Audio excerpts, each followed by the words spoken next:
시청자 여러분 안녕하십니까? 가장 빠른 종합뉴스 뉴스큐 시작합니다. 코로나19 하루 신규 확진자는 300명대로 떨어졌지만 아직 안심할 수 있는 상황이 절대 아닙니다. 검사 건수도 어제는 적었고요. 지난주 하루 평균 신규 환자 수도 전주보다 100명 이상 늘어난 것으로 나타났습니다. 정부는 오는 26일부터 의료진 등에 대한 아스트라제네카 백신 접종을 시작으로 코로나19 백신 접종을 본격적으로 시작합니다. 자세한 소식 취재기자 연결해서 알아봅니다. 이승훈 기자. 네, 이승훈입니다. 네, 코로나19 백신과 관련한 접종 계획부터 알아보겠습니다. 첫 백신 접종 오는 26일, 그러니까 금요일이 되겠죠. 오전 9시부터 시작한다고요?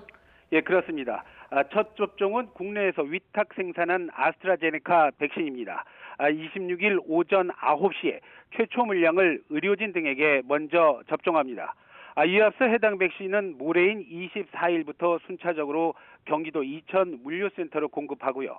이어서 오는 28일까지 전국의 보건소와 요양병원으로 옮겨서 백신 접종을 진행하게 됩니다. 해외 도입 첫 물량인 화이자 백신 5만 8천 명분은 하루 뒤인 27일부터 접종을 시작합니다. 역시 코로나19 치료병원 종사자 5만 5천여 명에게 먼저 접종하는데요. 여기서 말하는 치료병원은 거점 전담병원이나 감염병 전담병원 그리고 생활치료센터 등을 말합니다.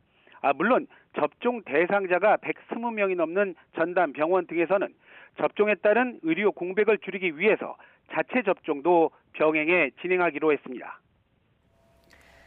네, 코로나19 신규 환자가 300명대로 떨어졌지만 지난주만 보면 하루 평균 환자가 100명 이상 늘어난 거라고요. 네, 그렇습니다. 오늘 0시 기준 신규 확진자 모두 332명인데요. 어제가 416명이었으니까 100명 가까이 줄었습니다. 하지만 지난주 하루 평균 환자는 454.6명으로 전주에 353.1명보다 101.4명이 늘었습니다. 권역별로는 수도권이 3주 연속 증가세를 보이면서 지난주 내내 하루 평균 확진 환자가 300명을 넘었고요. 비수도권의 경우에서는 충청권이 전주보다 3.5배 정도 늘어난 게 눈에 띄고 있습니다. 위중증 환자와 사망자 수는 지속적으로 줄고 있습니다만 80대 이상의 치명률 20.7% 정도로 여전히 높은 상황입니다. 코로나19 변이 바이러스도 추가로 확인됐죠? 방역당국은 지난 20일 이후에 의심 항체 85건에 대한 분석을 진행했습니다. 그런데 이 가운데 9건에서 변이 바이러스를 확인했습니다. 모두 영국발 변이 바이러스였고요. 국적을 보면 내국인이 5명 그리고 외국인이 4명입니다. 유입 경로를 보면 6명은 해외 유입 그리고 나머지 3명이 국내 감염으로 확인이 되는데요. 이 가운데 국내 감염자 3명은 경기도 여주 친척 모임에서 접촉한 모두 외국인이었습니다. 다만 방역당국은 이번 주부터 사회적 거리두기를 완화했고요. 또 설 연휴 기간 잦은 접촉으로 집단 발생 가능성이 여전히 큰 만큼 미인가 교육시설 등 방역 사각지대 그리고 외국인 커뮤니티 등에 대한 방역을 강화하기로 했습니다. 특히 무엇보다 해외에서 입국한 자가격리 대상자와 그 가족은 격리 해제 때까지 자가격리 생활수칙을 철저히 지켜달라고 거듭 당부하고 있습니다. 지금까지 YTN 이승훈입니다. 서울은 신규 확진자 수가 106명으로 13일 만에 최소치를 기록했습니다. 하지만 여전히 아직 안심할 수 있는 상황은 아닙니다. 서울시는 재유행을 막기 위해서 총력을 쏟고 있습니다. 구수봉 기자가 보도합니다. 단속에 눈을 피해 새벽에 문을 연 클럽. 현란한 조명과 음악 속에 마스크만 썼지 거리두기가 지켜질 리 없습니다. 서울시가 자치구, 경찰과 함께 민원이 많은 강남 서초구 클럽 11곳을 단속한 결과 이 가운데 7곳이 적발됐습니다. 춤추기 금지, 인원 제한, 이용자 거리두기, 출입 명부 작성 등 위반 사항도 다양했습니다. 운영자에게는 2월 15일 거리두기 완화와 함께 시행된 운영자 책임 강화 조치에 따라 과태료와 경고, 2주간 집합 금지 조치를 병행하여 처분하게 됩니다. 서울시는 지난주 서울광장에서 고 백기환 통일문제연구소장의 연결식을 주최한 관계자 등도 감염병 예방법 위반으로 고발하기로 했습니다. 사전 신고 등 절차 없이 분향소를 설치하고 연결식을 열었고 특히 연결식의 순간 최대 참여 인원이 100명을 넘어 방역 기준을 어겼다고 판단했습니다. 이와 별개로 서울광장에 설치한 분향소와 연결식 관련 광장 점유 시설물에 대해서는 공유재산 및 물품관리법에 따라 변상금을 부과할 계획입니다.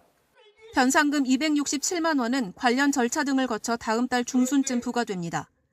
서울시가 방역의 고삐를 죄는 가운데 서울의 코로나19 신규 확진자 수는 13일 만에 최소치를 기록했습니다. 최근 확산세가 진정되는 모양새지만 줄어든 주말 검사 건수 등을 고려하면 안심할 상황은 아닙니다. 서울시는 백신 접종과 학생들의 등교를 앞둬 재유행을 막아야 하는 중차대한 시기라며 촘촘한 시민 방역망을 만들어달라고 당부했습니다. 이런 가운데 지난해 대규모 집단 감염의 진원지로 지목돼 온 사랑제일교회 측이 3.1절 광화문 광장 집회를 준비하고 있다고 밝혀 방역 당국을 긴장시키고 있습니다. YTN 구수볼입니다.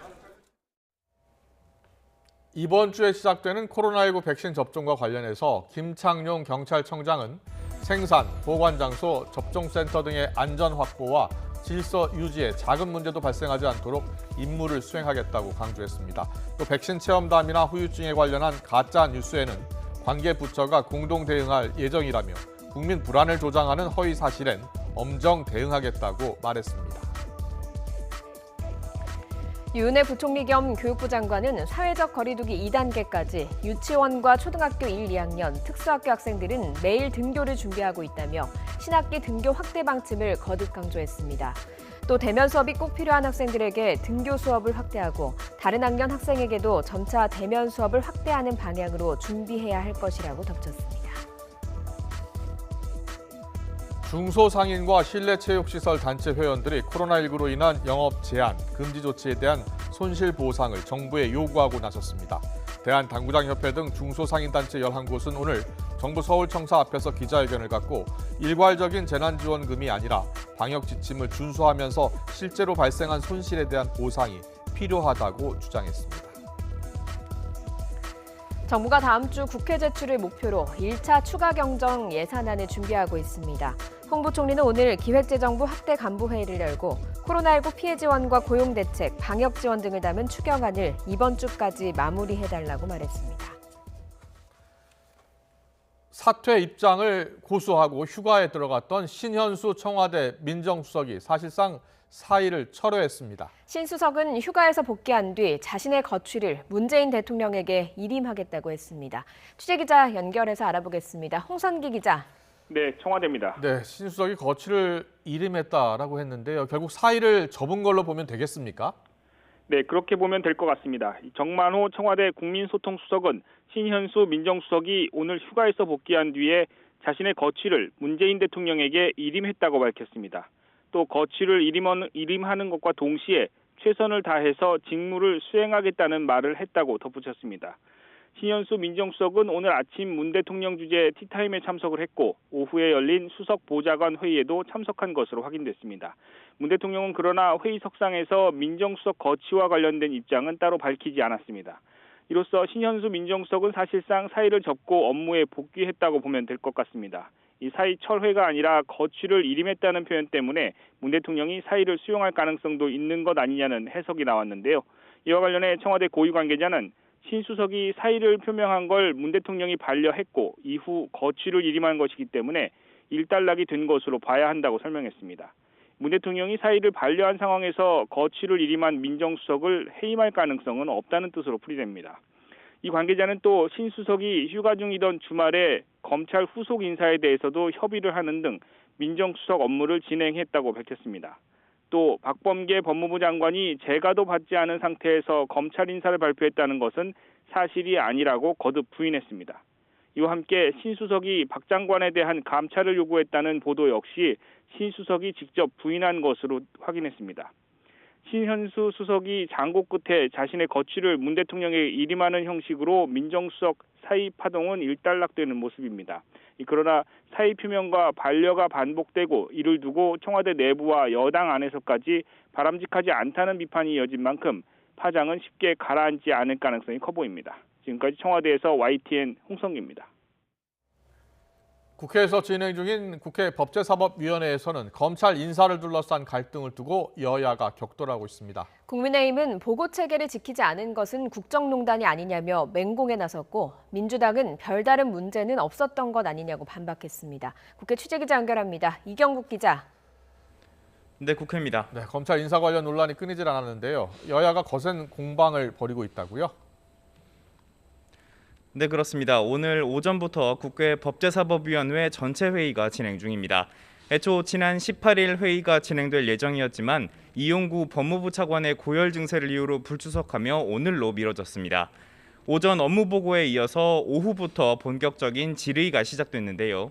신현수 청와대 민정수석의 사의 표명 과정에서 드러난 검찰 인사 갈등 문제를 두고 여야의 공방이 이어지고 있습니다. 국민의힘 의원들은 인사안 보고 과정에서 박 장관이 민정수석을 넘어 대통령까지 패싱한 것 아니냐며 이는 국정농단이라고 비판을 했습니다. 박 장관은 청와대의 발표로 가름하겠다며 머릿속에 대통령의 인사권 침해라는 개념조차 없다고 반박을 했습니다. 이 문제가 된 지난 7일 검사장급 인사를 두고도 이 신수석과 몇 차례 만나고 통화했다며 이 패싱 논란을 일축했습니다. 다만 신수석과의 갈등에 대해서는 인사와 관련된 구체적인 내용을 밝힐 수 없다면서 이 구체적인 언급을 피하는 모습이었습니다. 검찰 중간 간부 인사와 관련해서도 제대로 소통이 이루어졌느냐, 민정수석이 아닌 이광철 민정비서관이 소통 창구가 된 것이 아니냐는 질의가 이어졌는데요. 박 장관은 청와대 그리고 대검찰청과 충분한 소통이 있었다고 답했지만 이 구체적인 협의 창구는 밝히지 않았습니다. 민주당 의원들은 보고 과정에 아무 문제가 없었던 것 아니냐며 방어에 나섰는데요. 야당 의원들의 주장과 패싱 논란 등을 두고는 내부 균열을 만들고 논란을 키우려는 의도라고 비판하기도 했습니다. 검찰 인사를 둘러싼 여야의 첨예한 대립이 이어지면서 갈등은 더욱 격화될 것으로 보입니다. 지금까지 국회에서 YTN 이경국입니다. 법무부가 오늘 검찰 중간 간부급 인사를 발표했습니다. 원전평가 조작 의혹과 김학의 불법 출국 금지 의혹 등 주요 사건의 수사팀은 대부분 유임됐습니다. 취재기자 연결합니다. 박석영 기자. 네, 사회부입니다. 네, 조금 전 이제 검찰 중간 간부급 인사가 발표됐는데요. 대검의 반응이 무척 궁금합니다. 먼저 주요 내용부터 전해주시죠. 네, 법무부는 조금 전인 오후 3시 반쯤 기자단에게 검찰 중간 간부 인사를 발표했습니다. 법무부는 고검 검사급 검사 18명에 대한 전보 인사를 시행했고 오는 26일자로 부임하게 됩니다. 발표에 앞서 박범계 법무부 장관은 국회 법제사법위원회에서 6개월마다 인사가 나는 만큼 업무 안정성 차원에서 최소 범위로 인사했다고 말했습니다. 이번 인사의 관심은 전국 최대 규모인 서울중앙지검 간부 진용에 쏠렸는데요. 공석인 1차장 검사 자리에는 나병훈 서울남부지방검찰청 부부장 검사가 전보됐습니다. 최선임 부장인 변필건 형사 1부장은 한동훈 검사장이 연루된 채널A 강요미수 사건 등을 두고 이지검장과 갈등을 빚어 교체 가능성이 언급됐는데요. 이번 인사에서는 유임됐습니다. 또 서울 남부지검 2차장에는 이진수 청주지검 차장검사가 오게 됐습니다. 현 정부 관련 사건 등 주요 수사를 이끄는 간부들은 계속 수사를 이어가게 됐습니다. 월성 원전 경제성 평가 조작 의혹을 수사하는 대전지검 이상현 형사 5부장과 김학의 전 법무부 차관 불법 출국 금지 의혹을 수사하는 수원지검 이정섭 형사 3부장 등은 유임됐습니다. 이와 함께 임은정 대검 감찰연구관에게는 서울중앙지검 검사로서의 수사 권한도 부여돼 눈길을 끌었는데요. 법무부는 감찰 업무의 효율과 기능을 강화하기 위해서라고 설명했습니다. 지금까지 사회부에서 YTN 박서경입니다. 계속해서 간추린 정치권 뉴스도 살펴보겠습니다. 첫 번째 소식은 정치권에 불붙은 백신 1호 접종 논란입니다. 국민의힘 유승민 전 의원이 최근 국민 불안 해소를 위해서 대통령이 먼저 아스트라제네카 백신을 맞아야 한다고 주장을 했었죠. 이에 대해서 민주당의 정청래 의원이 곧바로 국가원수가 실험 대상이냐며 국가원수에 대한 조롱이자 모독이다라고 대받아쳤습니다. 이어서 국민 건강이 그렇게 걱정이 되면 본인과 함께 먼저 맞자고 제안했습니다. 그러자 이번엔 국민의힘 하태경 의원이 나섰습니다. 그렇다면 백신을 접종하는 국민은 조선시대의 기미상궁이라도 되냐며 대통령이 못 맞을 백신이라면 국민에게도 맞히면 안 된다고 쏘아붙였습니다. 대통령의 백신 접종 논란은 여야 지도부로까지 번졌습니다. 민주당은 백신 공포만 키우고 있다고 비판을 했고 국민의힘은 안정성에 의문이 제기되고 있는 상황에서 대통령을 비롯한 당국자부터 맞으라고 공세를 이어갔습니다. 안철수 대표는 아예 본인이 먼저 맞겠다고 손을 들었는데요. 직접 들어보시죠. 심지어 백신에 대한 불신을 증폭시키기 위해 대통령 1호 백신 접종까지 주장하고 있습니다.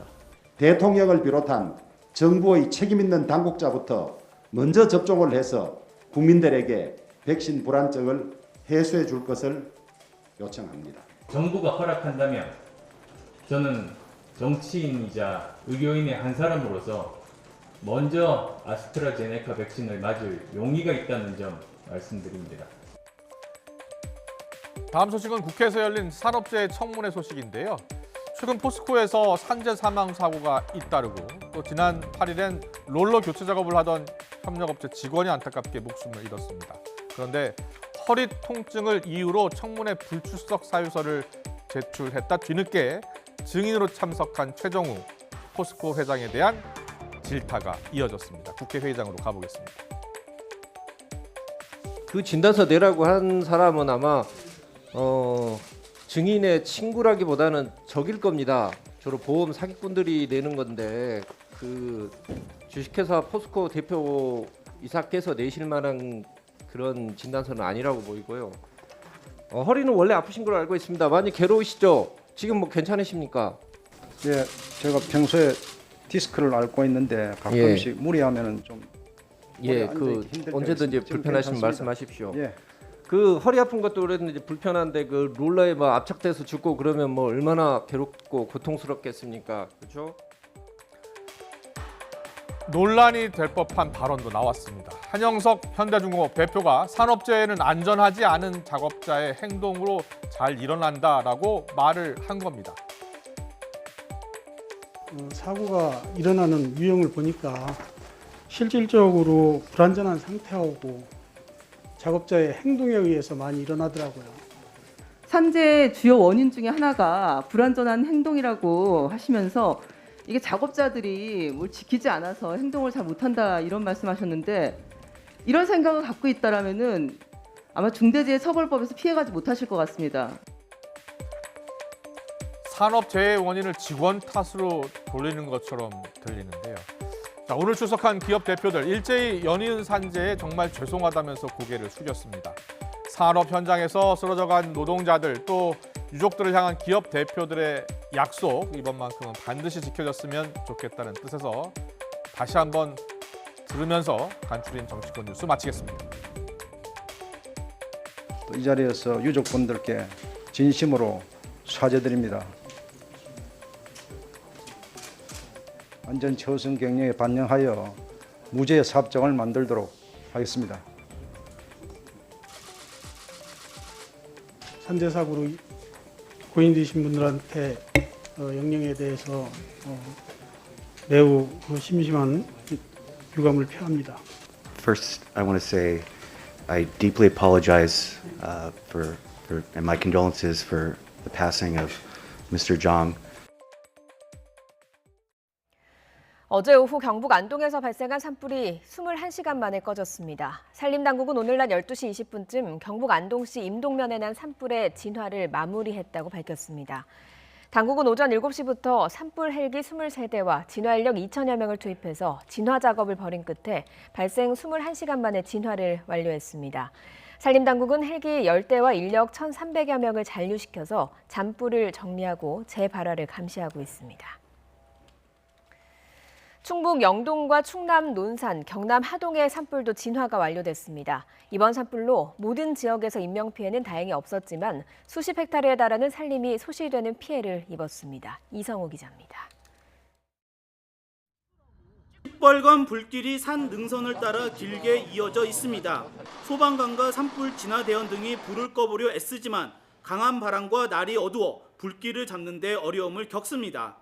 날이 밝으면서 헬기가 투입되고 본격적인 진화 작업이 이뤄지자 밤새 꺼질지 모르던 불길이 잡혔습니다. 충남 논산에서 발생한 산불은 건조한 날씨 속에 발생 14시간 만에 꺼졌습니다. 불은 꺼졌지만 주민들은 당시 아찔했던 상황이 생생히 기억납니다. 헬기 아니고서는 이 불을 끌 수가 없을 정도로 어마어마하게 겁이 나게 정도로 이 산을 갖다가 다 저게 막 확확 다 타오르니까요. 충북 영동의 산불도 발생 17시간 만에 진화 있습니다. 불이 한때 3km의 넓은 구간에 퍼져 나갔지만 강하게 불던 바람이 약해지면서 불길이 잡혔습니다.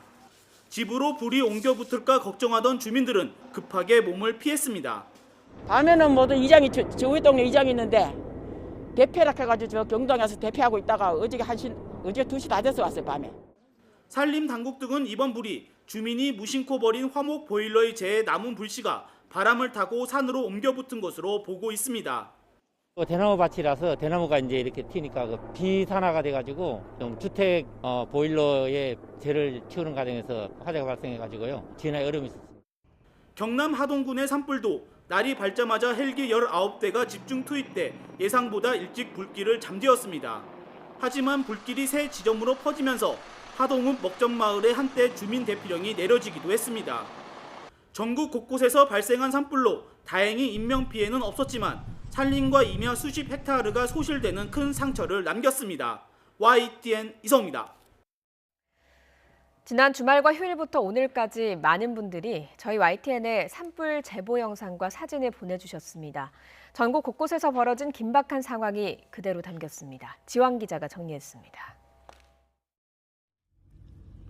경북 예천에서 영주로 넘어가는 도로, 강풍을 타고 불길이 산 여기저기로 넘어갑니다. 바람이 금방 확 넘어갔어.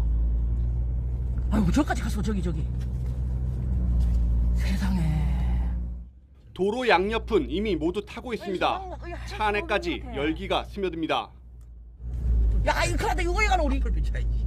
와 빨리 가요 큰일 났다. 세상에 아이고 뜨거워리. 되게 뜨거워요 지금. 아 이거 절단 났다 이거 절단 났다. 어마어마한 연기가 하늘을 집어삼킬 듯 퍼집니다. 헬기 한 대가 다가와 물을 뿌려보지만 소용이 없습니다. 두 대가 엮여지게 되니까. 산 아래서 바라보는 주민도 안타깝기는 마찬가지. 접수한 지 얼마나 됐길래 저렇게 불길이 차라리 치솟는데. 하늘까지 붉게 물들었습니다. 영상 속 바람 소리도 어마어마합니다. 불길을 뚫고 차량이 넘어갑니다. 매캐하게 꽉 들어찬 연기. 얼마나 놀랐는지 숨을 헐떡입니다. 와, 이게 뭐야 이게? 지난주부터 강원도에서 시작해 전국 곳곳에서 이어지는 대형 산불. 건조한 날씨와 강풍을 타고 확산하는 산불 위력은 YTN 시청자 제보 영상으로 다시 한번 확인되고 있습니다. YTN 지환입니다. 충청과 영남 지방에서 동시에 발생했던 5건의 산불 모두 진화됐지만 경계를 늦춰서는 안 되겠습니다. 밤사이 다시 강풍이 예고된 데다 이번 주말까지는 건조한 날씨가 이어질 것으로 보여서 안심할 상황은 아닙니다. 문화생활과학부 김진두 기자와 함께 짚어보겠습니다. 어서 오세요. 네, 안녕하세요. 네. 산불이 일단 진화가 됐습니다만 전국 곳곳에서 산불이 일어나서 피해가 상당히 컸죠. 그렇습니다. 무척 건조한 데다 바람까지 강해서 지난 금요일부터 산불에 대한 경계가 굉장히 높아진 상황이었습니다. 네. 그런데 지난 금요일부터 토요일까지 가장 먼저 산불이 난 곳이 강원도 양양 지역이었고요. 그리고 토요일부터 일요일 사이에는 강원도 정선 지역에서 잇따라 산불이 발생했습니다. 강원도 양양 산불 5시간 만에 진화되긴 했습니다마는 처음으로 주민 대피령이 내려지기도 했었고요. 강원도 정선 지역의 산불은 무려 18시간 동안에 탔습니다. 그리고 일요일부터 오늘까지 5군데나 산불이 발생을 했죠. 경상북도가 안동과 예천 지역이고요. 경상남도가 하동, 그리고 충북이 영동 지역, 충남 논산 지역에 계속해서 산불이 발생을 했는데 이 산불은 밤사이 계속해서 탔다가 오늘 오전 9시부터 11시 사이 대부분 4곳이 벌써 진화가 됐습니다. 마지막으로 남은 곳이 경북 안동이었는데 12시 20분에 완전히 진화가 됐습니다. 현재 잔불 감시를 하고 있는데 아직까지 재발화가 된 곳은 없습니다. 건조할 때 산불 조심하라고 많이 이야기를 그렇습니다. 해주시잖아요. 상당히 건조했나 보죠? 그렇습니다. 영동 지역이 특히 건조한 상태인데 영동 지역의 올 겨울철 강수량을 살펴보니까 평년과 비교했을 때 6에서 7% 정도밖에 되지 않습니다. 그러니까 예년보다 10% 미만으로 눈이 내렸다는 이야기입니다. 예. 강원도 영동 지역은 원래 겨울철에 많은 눈이 내리는 지역이는데 예. 올해 눈이 제대로 내리지 않았기 때문에 대지나 또 산이 굉장히 바짝 메말라 있는 상태입니다. 예. 이런 정도의 가뭄 정도라면 담뱃불이 붙은 상태로 산에 있는 낙엽에 던져 놓기만 해도 30분에서 1시간 사이에 불이 일어날 수 있는 그 정도 메말라 예. 있는 상태입니다. 그렇군요. 영동 지역이 예. 가장 메말라 있고 영남 지역 그리고 충청 지역까지 건조도가 상당히 심한 상태입니다. 네. 그런 상황이었기 때문에 일반적인 불이 산불로 번졌고 상당히 오랜 기간 동안 또 동시다발적으로 산불이 발생한 것으로 보여집니다. 네. 예. 날씨도 굉장히 건조했고 또 바람도 강하게 불었습니다. 바람이 강하게 불면 진화하기가 상당히 어렵잖아요. 그렇습니다. 예. 바람이 무척 강하게 불면 이 강한 바람에 불티가 날려서 순식간에 예. 확산이 됩니다. 그러니까 적은 산불이 큰 산불로 강화되는 거고 진화가 무척 어렵기 때문에 며칠씩 타기도 합니다. 네. 우리나라에서 발생했던 대형 산불들이 이런 강풍과 동반된 경우가 굉장히 많았고요. 예. 또 그럴 때 나온 이야기가 양간지풍이라는 용어였습니다. 예. 보통 우리나라 겨울철에서 봄 사이에 보통 나타나는 바람인데 우리나라 남쪽으로는 고기압이, 북쪽으로는 저기압이 자리 잡은 상태에서 서풍이 불게 됩니다. 이 네. 서풍이 태백산맥을 넘어가면서 고온 건조하게 바뀌면서 더 바짝 메마르게 만들어주고요. 네. 그리고 또 경사면을 타고 날아가면서 바람이 무척 강해집니다. 초속 20에서 30m 정도. 그러니까 소형 태풍급의 바람이 분다고 생각을 하시면 되겠고요. 그 바람이 주로 양양에서 간성 지역으로 분다고 해서 양간지풍이라는 용어가 지금 생겼습니다. 예. 근데 이렇게 고온건조하고 강한 바람이 불기 때문에 불이 나기만 하면, 불이 붙기만 하면 순식간에 번지고 또 진화도 무척 어려워서 우리나라의 대형 산불의 주범으로 불리고 있는 게 바로 이 양간지풍인데 지난 금요일부터 오늘까지 이런 양간지풍이 불었습니다. 예. 오늘 새벽까지 바람이 무척 강하게 불어서 5건의 산불에 대한 우려가 컸었는데 네. 다행히 오늘 오전부터 바람이 좀 잦아들었습니다. 예. 하지만 오늘 밤부터 내일 새벽까지 또다시 강풍이 예고가 돼 있습니다. 조심해야 되는 상황인 그렇습니다. 거네요. 봄 산불은 많이 들었는데 이렇게 이 시기에 산불이 나는 건 많이 못 본 것 같거든요. 어떻습니까? 봄 산불이 원래 계절적으로 가장 많습니다. 예. 그런데 산림청이 2월 1일부터 산불 집중 감시 기간으로 설정했습니다. 5월까지입니다. 그러니까 2월부터 그 감시 기간을 설정한 이유가 3월부터 시작되는 봄에 가장 많은 산불이 나긴 합니다만은 예. 2월부터 기미가 보이기 시작하는 겁니다. 그러니까 무척 건조한 상태에서 사람들이 이제 좀 추위가 풀리기 때문에 산을 찾는 횟수가 늘어나게 되고요. 예. 특히 가장 중요한 게 농가에서 이제 봄철 농사를 준비하면서 많은 논밭드롱을 태우거나 또 농사 폐기물을 태우는 이들이 많은데 예. 그런 것들이 산불로 연결되는 경우가 굉장히 많습니다. 따라서 예. 2월부터 5월까지가 산불 집중 감시 기간으로 설정이 돼 있고요. 산불이 발생한 계절적 요인을 살펴봐도 봄철이 가장 많습니다. 예. 58%가 지난 10년 동안에 봄에서 발생했습니다. 예. 그러니까 1년에 발생하는 10건의 산불 가운데 6건 정도는 봄에 발생한다고 보시면 되겠고요. 그 다음으로 많은 시기가 겨울철입니다. 겨울철이 30% 정도가 되는데 예. 23% 정도가 되는데 겨울의 후반기에서부터 봄철까지 연결되는 시기에 가장 많이 발생한다고 예. 보시면 되겠고요. 예. 여름과 가을철은 상대적으로 굉장히 적은 숫자의 산불이 발생합니다. 예. 알겠습니다. 2월, 3월, 4월 특히 더 조심해야 될 것 같고요. 그렇습니다. 그러면 산불 재난 위기 경보 있잖아요. 네. 좀 격상해야 될 것 같은데 지금 어느 단계입니까? 지금이 심각 단계에서 주의 단계로 낮췄습니다. 그러니까 예. 산불 재난 위기 경보는 4단계가 있는데 관심, 주의, 경계, 심각입니다. 예. 4군데죠. 그러니까 어제 밤 사이에 산불이 났던 지역이었죠. 4군데 지역, 안동과 예천, 하동, 영동 지역에 산불 재난 위기 국가 위기 경보가 심각으로 격상이 됐습니다. 예. 그런데 오늘 오전에 이제 산불이 다 진화가 되면서 예. 조금 더 상황을 지켜본 뒤에 한 2시 정도쯤에 이 심각 단계에서 주의 단계로 2단계를 낮춘 겁니다. 예. 그런데 예. 다른 지역도 대부분 지금 산불 재난 위기 경보를 주의 단계로 조금 올려 있는 상태거든요. 그러니까 계속해서 주의를 기울여야 된다는 이야기고요. 예. 밤사이 또 산불이 발생하고 강풍과 겹치게 되면 산불이 발생하는 지역은 다시 심각 단계로 올라갈 가능성도 있기 때문에 예. 각별한 주의가 계속해서 예, 필요한 그- 상황입니다. 조심하려면 주요 원인이 뭔지를 좀 파악하는 게 중요할 그렇습니다. 것 같은데 산불의 주요 원인이 뭡니까? 산불의 주요 원인은 실화입니다. 예. 그 지난 10년 동안 산불 원인을 그래프로 준비했는데 지금 예. 준비가 되는 대로 보시죠. 입산자 실화가 가장 많습니다. 지난 10년 동안 모든 산불의 34%가 입산자 실화입니다. 다음으로 2위와 3위가 소각행위인데요. 예. 아까 말씀드렸듯이 이제 봄철이 되기 전에 논밭두렁 소각이 있습니다. 예. 그리고 농가 쓰레기들을 소각하는 불이 있는데 소각하는 와중에서 예. 그 불이 붙고 강한 바람에 산불까지 연결이 예. 되는 겁니다. 그렇군요. 그런 게 2위, 3위를 차지하고 있습니다. 예. 따라서 입산자 실화, 논밭두렁 소각, 쓰레기 소각이라는 부분만 좀 더 금지하고 제한하고 우리가 주의를 기울인다면 예. 산불 발생을 근본적으로 좀 차단할 수 있다는 예. 그런 얘기가 됩니다. 네, 예. 잘 알겠습니다.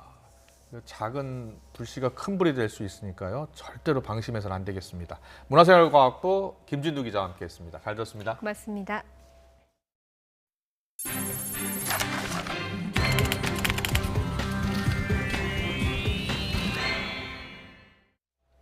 지난주 겨울 폭풍으로 극심한 고통을 겪었던 미국 텍사스주는 날씨가 풀리면서 전기 공급이 재개되고 복구 작업이 진행되고 있습니다. 하지만 여전히 물 부족에 시달리거나 일부 주민은 1,000만 원이 넘는 전기 요금 폭탄을 맞기도 했습니다. 이동헌 기자입니다.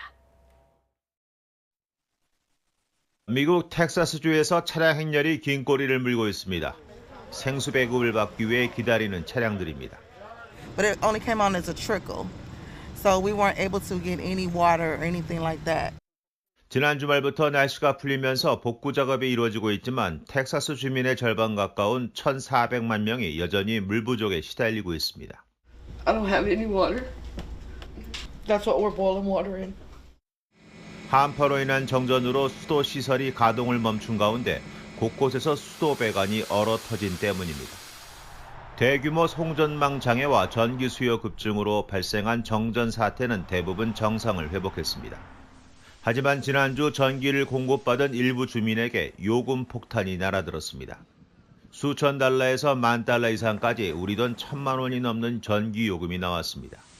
변동 요금제로 전기를 사용하던 이들로 지난주 한파에 따른 전기 공급 부족으로 전력 도매 가격이 10배 이상 오르면서 그 부담이 고스란히 소비자에게 전가된 것입니다. 해결책 마련에 나선 주정부는 일단 전기요금 고지서 발송을 중단시키고 요금 미납을 이유로 전력 공급을 끊지 못하도록 했습니다. The legislature understands the importance of this issue and will work at great speed to fully address it. 전력 시스템을 시장 자율에만 맡기고 아무런 규제를 하지 않은 텍사스주의 정책이 이번 사태를 낳았다는 지적이 나오고 있습니다. YTN 이동원입니다. 미국 텍사스주의 한 여성이 지난주 한파로 인한 대규모 정전 사태로 자신의 11살 아들이 동사했다며 전력회사를 상대로 1,000억 원대 손해배상 소송을 냈습니다. 2년 전 미국에 이민 온 여성은 텍사스주 전력회사를 피고로 주 지방법원에 제출한 소장에서 이 회사가 주민의 복리보다 이익을 우선시해서 겨울철 전력망을 준비하라는 사전 권고를 무시했다고 주장했습니다. 배구계를 강타한 학교폭력 논란이 자칫 프로야구로 확산할 조짐을 보이고 있습니다. 수도권 구단의 투수 2명이 학교폭력을 했다는 의혹이 제기됐는데 해당 선수들은 구단 자체 조사에서 혐의를 부인했습니다. 취재기자 연결합니다. 서봉국 기자. 네, 스포츠부입니다. 네, 두 투수 모두 이제 유명 선수들인데요. 고등학교 시절에 후배 선수가 이 폭로를 한 거라고요? 그렇습니다. 두 선수 모두 수도권 두 팀의 투수고요. 그 가운데 한 명은 국가대표까지 경험한 스타입니다. 두 개 구단은 자체 조사 결과 가해자로 지목된 선수가 혐의를 부인하고 있다고 밝혔습니다. 그러면서도 소속 선수와 피해 사실을 제기한 후배 선수, 학교 측과 연락해서 사실을 파악 중이라고 덧붙였습니다. 고교 시절에 야구부에서 뛰었던 A씨는 앞서 그제 야구 관련 인터넷 커뮤니티에 고교 1년 선배 B, C 선수의 폭력에 시달렸다면서 자신의 이름과 선배 2명의 이름을 공개했습니다. 해당 학교는 지난 2015년 타이완 전지훈련 중에 가혹행위가 벌어져서 파문이 일었고요. 가혹행위 당사자는 재판을 받았지만 B와 C 선수는 전지훈련 사건과는 무관한 것으로 판명돼서 프로에 데뷔를 했습니다. 학교 폭력은 민감하고 또 신중하게 다뤄야 할 사안입니다. 그런 만큼 이 두 구단 모두 결론은 내리지 않고 최대한 많은 사람과 연락해서 충분히 조사를 할 계획입니다. 폭로자는 글을 새로 올렸습니다. 이번 건이 보도된 뒤에 동창들 사이에서 연락이 이루어지면서 모든 증언을 녹음하는 중이라고 입장을 추가로 밝혔습니다. 네, 두 투수 논란에 앞서 한화 구단의 선수도 학폭 의혹이 제기됐었죠. 그렇습니다. 당초 프로배구에서 시작한 유명 선수를 향한 학교폭력 폭로가 야구에서도 이어지는 양상인데요. 이 이망주 선수는 의혹을 부인했고 한화 구단도 어제 사실 입증이 어렵다는 결론을 내렸습니다. 당사자 간의 기억이 명확하게 다르고 근거가 될 수 있는 학폭위 개최 기록이 해당 학교에 없다고 밝혔습니다. 하지만 피해자라고 주장하는 측의 의견도 존중한다면서 모든 절차가 마무리될 때까지 판단을 유보하겠다는 입장입니다. 지금까지 스포츠부에서 전해드렸습니다. 학교폭력 논란에 휩싸인 걸그룹 여자아이들의 수진이 물의를 일으켜 죄송하다면서도 학교폭력은 사실이 아니라고 밝혔습니다. 수진은 팬카페에 글을 올려서 학창 시절 폭행을 가하거나 따돌림을 주도하는 단체 문자를 보내는 등의 행동은 하지 않았다고 강조했습니다. 한편 배우 서신에도 폭행 피해자라는 폭로가 나오는 가운데 서 씨가 자신의 SNS에 변명은 필요 없다는 글을 남겨서 의혹이 증폭되고 있습니다. 이에 대해 수진은 서신혜와 학창 시절 대화를 나눠본 적도 없지만 이 일로 피해가 간 것 같아 죄송하다고 밝혔습니다. 신현수 청와대 민정수석이 사실상 사의를 철회하고 문재인 대통령에게 자신의 거취를 일임하기로 했습니다. 일단 일단락된 이번 파문의 의미와 향후 파장, 전망 짚어보겠습니다. 4월 재보궐선거를 앞두고 각 당의 최종 후보 결정 시기도 일주일여 앞으로 다가온 가운데 예비 후보들의 막판 표심 잡기 경쟁도 뜨겁습니다. 추은호 해설위원과 자세히 짚어보겠습니다. 어서 오세요. 네, 어서 안녕하세요. 네. 지난주 정치권을 달아오르게 했던 신수석의 사퇴 파동, 일단 사의를 접기로 한 것 같아요. 자, 사의를 접게 된 이유는 어디에 있을까요? 제가 보기에는 아무래도 그 문재인 대통령의 간곡한 만류가 있었지 않느냐, 그것이 효과를 거두지 않았나라고 생각이 됩니다. 문 대통령이 당초 그 신현수 수석에 대해서 갖고 있는 기대가 어떻게 보면은 신현수 수석이 문재인 대통령이 신뢰할 수 있는 검찰 출신, 유일한 검찰 출신 지사다라고 이렇게 평가를 많이 받았습니다. 그만큼 추인 갈등으로 인해서 흐트러진 검찰과의 가교 역할을 기대했던 부분들이거든요. 실제로 신년 기자회견에서 문 대통령이 이런 표현을 썼습니다. 이제는 법무부와 검찰이 서로 입장을 잘 알게 됐기 때문에 국민을 염려시키는 그런 갈등은 없으리라 기대한다, 이런 표현을 했는데 또다시 신현수 수석으로 인해서 법무부와 검찰 갈등, 나아가서 민정수석과 법무부의 갈등이 이렇게 드러나지 않았습니까? 아마 문 대통령은 신 수석에게 내가 기자회견에서 한 말이 허언을 한 꼴이 됐다. 그러니까 당신이 이것을 좀 쓰다듬어라. 다시 스스로 이렇게 좀 가다듬어라. 결국 법무부와 검찰 갈등을 무마시킬 사람은 당신이 해야 되지 않느냐라는 식으로 간곡히 설득을 했고 그것이 받아들여지지 않았느냐. 그 신수석으로서도 대통령과의 관계를 끊지 못하는 그런 인연이 있지 않았느냐라는 생각이 됩니다. 청와대는 이번 파문이 일단락된 거라고 설명을 했거든요. 일단락된 거라고 보면 되겠습니까? 저도 개인적으로 마무리된 것이 아니냐라고 생각이 듭니다. 왜냐하면은 민정수석이라는 자리는요. 제가 보기에는 정권의 건전성을 유지하는 자리입니다. 그러니까 권력이 민심의 그 바다에서 이제 어긋나지 않도록, 또 권력이 정도에서 벗어나지 않도록 그럴 가능성을 사전에 차단하는 그런 역할을 하는 곳이 이제 민정수석이거든요. 그만큼 굉장히 위험한 자리입니다. 하루하루가 아마 살얼음판을 걷는 자리인 것 같은데 그러기 위해서는 민정수석이라는 자리가 예스맨이 돼서는 안 됩니다. 심지어는 이제 그 대통령과도 긴장을 해야 되고 다른 권력기관과도 긴장 관계를 유지해야 되는데 적어도 이번 사태를 거치면서 신현수 수석이 물론 이제 그 칼을 빼다 만 꼴이 됐지만은 적어도 예스맨은 아니다라는 점을 보여줬다라는 측면이 하나가 있고요. 또 신 수석은 어떻게 보면 계속 일을 하게 되면은 문재인 정부의 마지막 민정수석입니다. 마지막 민정수석이라는 자리는 어떻게 보면은 그 대통령의 퇴임 이후에 법적인 문제를 대비해야 되는 자리거든요. 그리고 만약에 문제가 벌어지면은 자신이 몸으로 막아야 되는 그런 자리인데 신수석은 과거에 문재인 대통령의 그 대선 캠프 과정에서 법률 지원 단장을 했습니다. 야당의 네거티브 공세를 온몸으로 막은 그런 역할을 했거든요. 그런 부분들이 아마 대통령으로서는 신현수 수석이 마지막 민정수석으로서는 적임이다라고 판단을 한 것 같고 대안을 찾지 못하겠다라고 생각하지 않을까라는 생각이 듭니다. 그러나 변수는 이 신수석의 그 사의 파동 과정에서 과연 문재인 대통령과의 이런 이제 관계에서 신뢰가 어느 정도 깨졌을 가능성도 있다. 그 부분이 앞으로 이제 봐야 될 포인트가 아닌가라는 생각이 듭니다. 알겠습니다. 이 사의 파동의 결정적인 계기는 이 검찰 고위 간부 인사와 관련해서 충분하게 의견 수렴이 안 됐고 자신을 패싱했다. 여기에 대해서 자존심이 크게 상했고 그래서 사의를 표했다라는 이야기들이 많이 나오지 않았습니까? 그렇습니다. 그런데 이번 다시 복귀하는 일 계기로 본인의 역할 그리고 법무부와의 관계 재정립할 수 있을 것으로 보십니까? 일단 그 신수석이 앞으로 할 일이 많습니다. 왜냐하면은 지금은 여당 위주로서 여당에서 추진하고 있는 중대 범죄 수사청을 신설하는 문제, 그걸 조율하는 문제도 있고 또 윤석열 총장의 임기가 7월 24일이면 끝나지 않습니까? 새로운 검찰총장이 임명이 되는데 그 과정들을 무난하게 해야지 레임덕을 막을 수 있다. 그래서 해야 될 일이 굉장히 많습니다. 그렇지만 이제 신수석이 이번 일을 겪으면서 검찰 인사 문제에 대해서는 어느 정도 이제 그 중간 인사를 보면은 또 상당 부분 본인의 뜻이 의지가 관철이 된 거는 있지만은 한계를 드러낸 부분도 있기 때문에 앞으로 어느 정도 그 역할을 제대로 할지 주목이 되는 부분이 아닐 수 없습니다. 오늘 국회 법사위의 법무부 업무보고에서도 신현수 수석 관련 질의가 나왔습니다. 박범계 장관의 발언에 관심이 쏠렸는데 발언 들어보고 오겠습니다.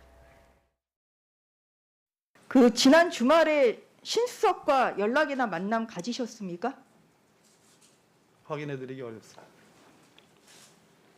오늘 그러면 답변을 어떤 게 가능하신 거예요?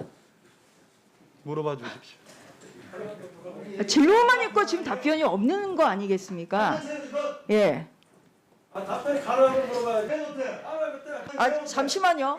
제 질의 중입니다. 검찰 인사와 관련해서는 그러면은 신현수 수석과는 협의를 거쳤습니까? 이번 인사와 관련해서 인사위원회가 열렸고요.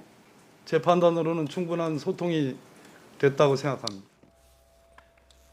네, 충분히 소통이 됐다라고 생각을 한다라고 얘기했어요. 오늘 발표된 이 중간 간부 인사를 보면요, 실제로 보면 원전 수사 라인 그리고 김학의 불법 출금 의혹 수사 라인이 그대로 유임이 됐거든요. 그렇습니다. 그렇다면은 대검 윤석열 총장의 의견 어느 정도 반영됐다라고 보면 되겠습니까? 반영이 됐다라고 봐야죠. 신수석 청와대 고위 관계자 말로는 신수석이 휴가 중에서도 이 검찰 인사 문제를 계속 보고받고 협의했다라고 이렇게 표현을 하거든요. 그것이 어느 정도 이제 어제 정도 했을 가능성이 충분히 있다라는 생각은 드는데 결과적으로 중간 간부 인사 중에서 정권에 대한 수사했던 인사들은 대부분 유인이 됐습니다. 그래서 어떻게 보면은 그 윤석열 총장의 의견 그리고 신현수 수석의 의견이 받아들여진 것이 아닌가라는 생각이 듭니다. 알겠습니다.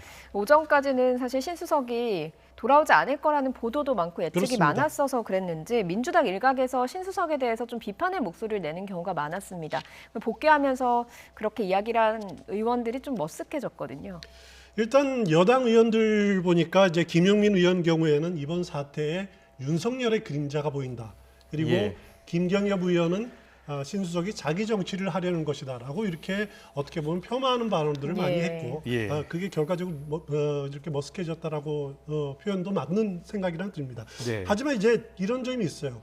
그 정권의 마지막으로 갈수록 어차피 권력의 무게추는 청와대에서 당으로 넘어갑니다. 지금 그 과정은 신현수 수석이 오든 누가 오든 막을 수가 없는 과정입니다. 지금 넘어가는 과정이다. 그렇기 때문에 어떻게 보면은 민주당 의원들이 신현수 수석을 통해에게도 겨냥해서도 이런 과격한 언사들을 할 수 있는 배경이 그것이 아니냐. 저는 개인적으로 그런 생각이 듭니다. 알겠습니다. 이런 가운데 오늘 여론조사가 하나 나왔는데요. 검찰하고 법무부의 갈등이 커지면 커질수록 지지율이 올랐던 사람이 있습니다. 윤석열 총장인데요. 지난주 내내 이 갈등 소식이 전해지면서 금요일, 토요일 실시한 여론조사에서 5%포인트가량 대선자 적합도 지지율이 올랐어요. 어떻게 봐야 되겠습니까? 일단 한국 사회 여론 연구소 조사가 한 달마다 진행이 되는데 1월보다도 5% 포인트 올랐습니다. 상당히 높게 올랐습니다. 윤석열 총장에 대한 뉴스가 그동안에 많이 있었던 건 아닌데 결국 이것이 그만큼 다시 검찰 인사 문제로 갈등이 빚어지니까 결국 어떻게 보면은 반문재인 정서를 갖고 있는 분들이 윤석열 총장을 대선 후보감으로 다시 이렇게 보는 것이 아니냐라는 생각이 드는데요. 결국 이것은 야권 주자 중에서 대선 주자로서의 적합한 이렇게 대안으로 떠오르는 사람이 없기 때문입니다. 그래서 저는 이제 윤석열 총장에 대한 이런 어떻게 보면 반문재인 정서의 중심으로 이렇게 지지하는 정서가 일회성인지 이게 시간이 지나면 흐트러질 그런 허상인지 아니면은 윤 총장이 퇴임 이후에 하나의 세력화돼서 정말 구체화된 힘으로 나타날지는 아직 판단하기 어렵습니다만은 야권의 대안 세력이 대안 주자가 나타나지 않는 상황에서는 계속 이와 비슷한 현상들은 나타날 가능성이 높아 보입니다. 알겠습니다. 그리고 서울시장 지금 예비후보도 좀 달아오르고 있습니다. 그렇습니다. 서울시장 민주당 예비후보의 경우에는 박영선 우상호 후보가 부동산 시장 공약을 가지고 오늘 날석에 좀 이렇게 맞부딪혔거든요. 어떻게 보셨습니까? 오늘 이제 라디오 토론회에서 이제 부동산 문제가 핵심이었습니다. 물론 이번 서울시장 선거의 가장 핵심은 부동산 주제일 겁니다. 특히 박영선 후보는 우상호 후보가 제시한 강변북로 위에 이렇게 이제 공공주택을 공급한다라는 거, 이것을 이제 겨냥했습니다. 과거는 이제 조망권 문제를 겨냥을 했는데 결국 한강 위에 이렇게 기초공사를 짓겠다는 건 아닙니까? 그러면은 그 공사 비용이 굉장히 많이 들어가는 거죠.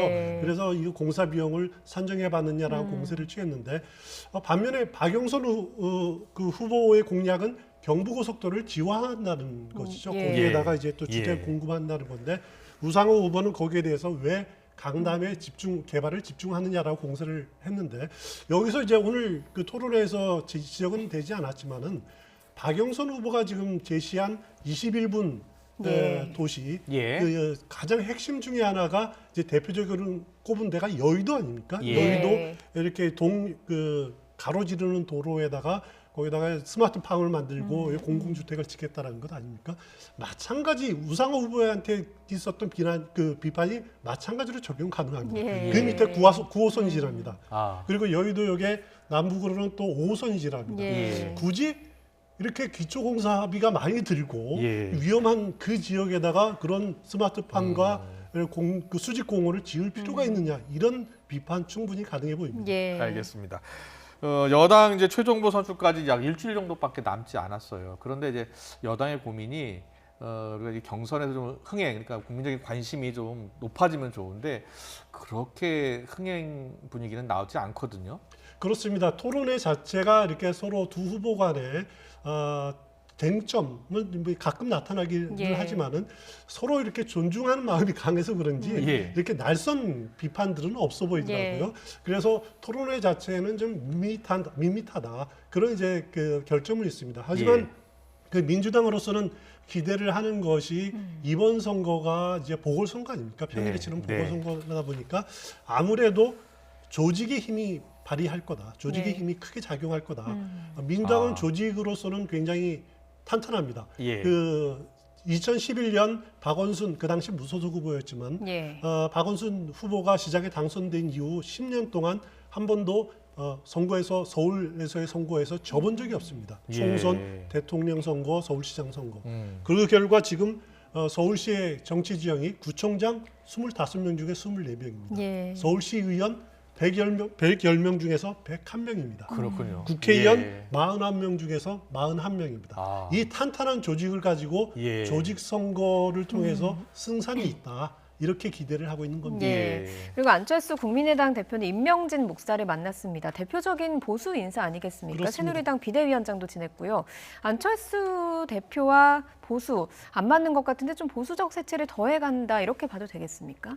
일단 안철수 후보의 가장 큰 약점은 서울의 조직이 약하다는 거죠. 예. 지난 총선 과정에서 국민의당이 지역구 후보를 내지 않았죠. 그럼 뭐냐면은 서울의 지역 조직이라는 것이 거의 온전한 조직이 없다라는 예. 그런 결점이 있습니다. 예. 그것을 본인이 부족함을 만회하기 위해서는 결국 중대충을 토대로 표를 얻어야 되는데 그에 앞서서 본선에 앞서서 치러야 되는 것이 국민의힘과 후보와의 단일화 경선을 해야 되지 않습니까? 예. 그러려면 결국 보수층에게 다가갈 수밖에 없는 그런 전략인 거죠. 그래서 임명진 예. 목사를 만나고 전에는 또 뭐 김동길 명예교수도 예. 만나고 조순 전 서울시장도 만나고 했던 것이 이렇게 이제 그 보수층에 대한 이렇게 접근을 통해서 내가 중도층뿐만 아니라 보수층에도 이제 좀 그 손을 내미는 그런 전략으로 보시면 될 것 같습니다. 예. 알겠습니다.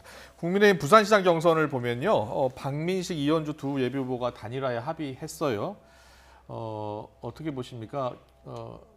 경선에 결정적인 영향을 미칠 것 같습니까? 경선에 어느 정도 영향을 미칠 것은 틀림없는 사실입니다. 하지만은 박형준 후보가 지금 이제 당 내외에 예. 이런 사실 어려움에 처해 있는데 당 내는 이렇게 이제 그 두 후보 간의 후보 단일화 예. 또 당 외는 MB 시절 국정원 불법 사찰에 대해서 이제 청와대 정무수석으로서 보고받지 않았느냐라고는 의혹들 아닙니까? 예. 그런 부분들을 최근 여론조사를 보면은 그런 그 안팎의 시련에도 불구하고 잘 버티고 있는 단계가 아닌가 지금 예. 단계로서는. 예. 그래서 그 당 내부에 이렇게 그 후보 단일화 예. 압력도 제가 보기에는 아직 결정적인 요인은 되기에는 좀 힘들지 않느냐 예. 그런 생각이 듭니다. 예. 알겠습니다. 오늘 정치권 이슈는 여기까지 듣겠습니다. 추은호 해설위원과 함께했습니다. 잘 들었습니다. 고맙습니다.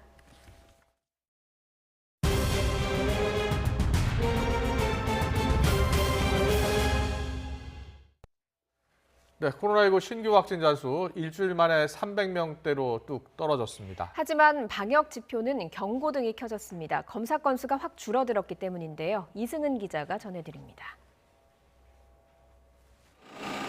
코로나19 신규 확진자가 332명 발생했습니다. 국내 발생이 313명, 해외 유입이 19명이었습니다. 수도권이 236명으로 전체 발생의 75.4%를 차지했습니다. 신규 확진자 수가 300명대로 떨어진 건 일주일 만입니다. 하지만 확산세가 꺾인 건 아닙니다. 일요일 검사 건수가 지난 금요일 대비 57% 감소한 때문입니다. 주요 방역 지표에는 이미 경고등이 켜졌습니다. 지난주 국내 발생 신규 확진자 수는 하루 평균 454명에 이르러 거리두기 2.5단계 범위에 해당합니다. 확진된 한 사람이 몇 명을 감염시키는지 보여주는 감염 재생산 지수는 지난주 1.12로 껑충 뛰었습니다. 사업장과 의료기관의 집단 발병, 설 연휴, 사회적 거리두기 완화의 여파를 감안하면 확산세가 커질 수 있습니다. 갑자기 폭증할 거냐면 서서히 증가할 것이냐 그 차이는 있을 것 같고 이번 주 중반부터는 아마 계속 증가세가 관찰될 것으로 예상이 됩니다. 변이 바이러스 유입 사례도 128건으로 증가한 가운데 신학기도 다가오고 있는 상황입니다. 영국이나 남아공, 브라질 변이 바이러스 이외에 일본이나 미국에서도 다양한 변이 바이러스가 보고되고 있어서 이러한 바이러스의 국내 유입 가능성도 있는 상황입니다. 정부는 주중 확진자 추이를 지켜본 뒤 주 후반에 다음 주부터 적용할 거리두기 조정안을 확정할 예정입니다. YTN 이승은입니다. 기존 코로나19보다 전파력이 더 센 것으로 알려진 변이 바이러스에 감염된 사람이 9명 추가로 확인됐습니다. 중앙방역대책본부는 이달 20일 이후 해외 유입 6건, 국내 발생 3건 등 총 9건에서 영국발 변이 바이러스가 확인됐다며 이 가운데 국내에서 감염된 3명은 모두 외국인이라고 밝혔습니다. 정부는 현행 사회적 거리두기 단계를 조정할지 여부를 이번 주 후반에 결정하겠다고 밝혔습니다. 중앙사고수습본부는 오늘 브리핑에서 현재 진행 중인 수도권 2단계와 비수도권 1.5단계 거리두기 조치가 오는 28일까지 설정돼 있는 만큼 2, 3일 정도 여유를 두고 거리두기 조정 여부를 결정하겠다고 밝혔습니다. 코로나19 장기화로 붕괴 직전에 놓인 여행업계가 청와대를 찾아 생존권 보장을 촉구했습니다. 지난해 매출이 무려 80% 이상 꺾인 상황에서 재난지원금 확대와 입국자 자가격리 완화 등을 호소했습니다. 차유정 기자입니다. 지난해 초 코로나19 초기부터 벼랑 끝에 몰린 여행업계 단체들이 청와대 앞으로 달려갔습니다. 코로나19 장기화에 따른 방역이 계속되면서 매출 제로 상태도 기약 없이 이어지는 상황. 여행사 대표들은 일용직을 전전하고 빚더미 속에서 가족들과도 뿔뿔이 흩어지는 상황에까지 처했다고 호소했습니다. 지금 많은 여행사 대표들은 일용직을 전전하고 융자와 대출의 빚더미 속에서 신용불량자에 나락에 떨어져 있습니다. 저금리 융자 지원과 고용유지 지원금으론 턱없이 부족하다는 게 여행업계 입장입니다. 업계가 우선 바라는 건 재난지원금 확대입니다. 현재 여행업은 일반 업종으로 분류돼 재난지원금 지급 때 집합금지 업종 지원금인 300만 원의 3분의 1 수준인 100만 원만 두 차례 받았습니다. 우리 여행업은 집합 제한 업종이나 집합 금지 업종이 아닌 처음부터 집합 단절 업체이고 매출 정지 업체입니다. 그 어느 업종보다 직접 피해를 입은 업종이기 때문입니다. 아예 매출이 바닥에 이른 상황에서 사업주가 직원 임금 일부와 보험료를 보전해야 하는 고용유지 지원금 부담분도 내려달라고 요구했습니다. 최소한의 영업이라도 할 수 있도록 현행 자가격리 14일 기준도 유연하게 해달라고 주장했습니다. 여행업계 매출액은 재작년 12조여 원에서 지난해 2조여 원으로 무려 84% 가까이 뚝 떨어졌습니다. 지난해 9월에서 10월 기준으로 휴 폐업 상태에 놓인 여행사만 4,500여 곳, 전체의 25%가 넘습니다. 종사자가 8만 2천여 명인데 절반에 달하는 4만 8천여 명이 휴직 실직 상태로 내몰렸습니다. 끝이 안 보이는 어두운 터널에 빠진 여행업계가 이제 청와대가 나서달라고 한 목소리로 외쳤습니다. YTN 차유정입니다.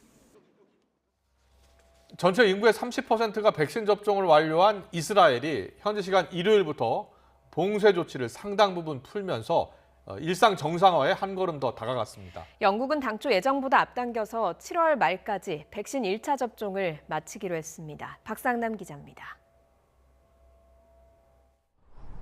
이스라엘이 현지 시간 21일 일요일부터 제2단계 일상복귀 조치 가동에 들어갔습니다. 지난 7일 봉쇄를 일부 완화한 데 뒤이은 조치입니다. 거의 2달 만에 다시 문을 연 헬스클럽. 활기가 넘칩니다.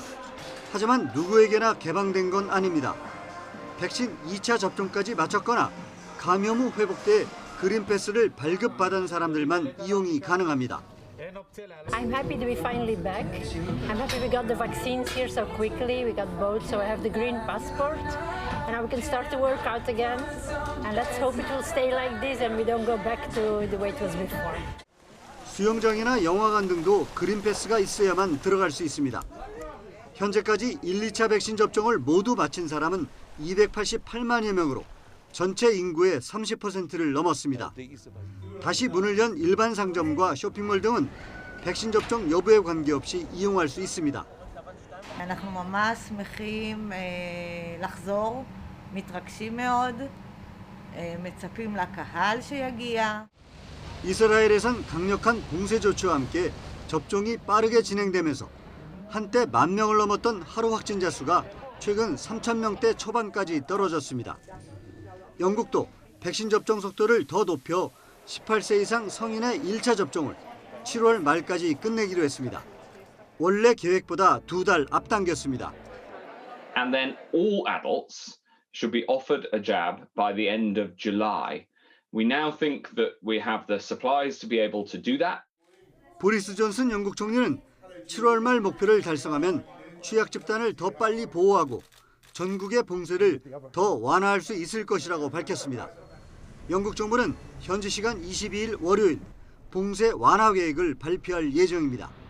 YTN 박상남입니다.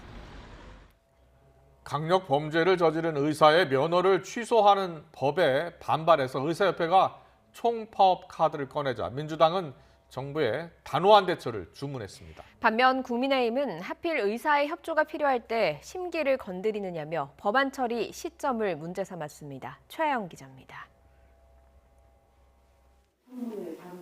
지난 19일 국회 보건복지위원회를 통과한 의료법 개정안은 의료인의 면허 취소 기준을 의료법 위반에서 강력범죄로 확대하는 게 골자입니다. 다만 의료행위 과정에서 과실로 처벌받은 경우는 취소 사유에서 제외했습니다. 의사협회가 과잉 입법이라며 총파업과 코로나19 백신 접종의 협력 중단 가능성을 언급하자 민주당은 의사 면허는 강력범죄 프리패스권이 아니라며 국민도 범죄자가 아닌 의사에게 진료받을 권리가 있다고 지적했습니다. 또 코로나19 상황에서 백신 접종 협력 거부는 국민의 동의를 얻지 못할 것이라며 정부의 단호한 대처를 주문했습니다. 누구보다 높은 도덕성과 사회적 책임감을 가지셔야 할 의사단체의 그런 태도는 국민께 큰 실망을 드릴 것입니다. 정의당 역시 의사협회의 돈 없는 이기주의라며 생명을 볼모로 한 겁박을 중단하라고 요구했습니다. 국민의 생명을 도대체 얼마나 가벼이 보기에 매번 환자의 생명을 볼모 삼아 밥그릇 싸움을 하는 것입니까? 반면 국민의힘은 법안 처리 시점을 이해하기 어렵다는 입장입니다. 하필이면 왜 지금 코로나 사태가 계속 지금 진행 중에 있는 과정이고 의사들의 협조가 절대적으로 필요한 시기에 의사들의 심기를 건드리는 그러한 법을 다만 법안 내용에 합리적인 측면이 있다는 데는 크게 반대하지 않는 분위기입니다. 이번 주 코로나19 백신 접종을 앞둔 가운데 정부 여당과 의료계의 갈등이 재점화하고 있습니다. YTN 최아영입니다. 네, 금고 이상의 형을 선고받으면 면허를 박탈할 수 있는 법안, 지금 들으신 것처럼 보건복지위원회 통과했고요.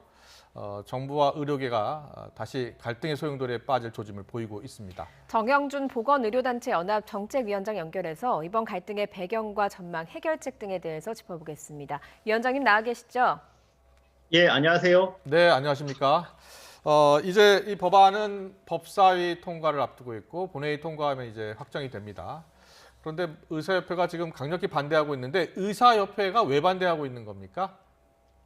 뭐 단순하게 다들 이해하시겠지만 이전보다 규제가 강화된다는 측면에서 강화된 규제라고 해서 과잉 규제라고 생각하는 것 같고요. 두 번째는 자율 규제 가능성이 지금 박탈된다라고 하는 생각을 하는 것 같습니다. 그리고 이제 추가로 좀 심정적인 반발이 있고 조금 더 설명을 드리면 현재 의사협회가 지금 차기 회장 선거 기간입니다.